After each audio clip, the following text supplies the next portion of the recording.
Hey guys, let's build a PC. First off, let's start with installing the CPU. Now there's a little triangle on the CPU and there's another one on the motherboard as well. Now that is to tell you how to install your CPU. So just pull out your retention latch, put down the CPU on the socket very gently because those pins are very fragile. And then pull down your retention latch, and that is that.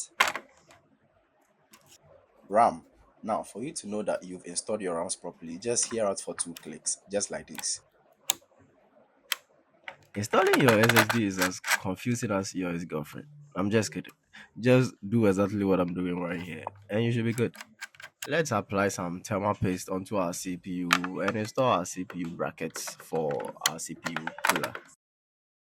The final part of our build is installing our GPU. So we just slot our GPU in our PCIe slot and proceed on to connect our display cable, our 24-pin power for the motherboard, our 8-pin power for our CPU, and our power supply. Over here, we need to bridge or short out our power pins to turn on the PC. And pray to God your PC boots on the first attempt, because if not, you have a whole diagnosing to do, which could take you hours. And that's how you build a PC. Thanks for watching.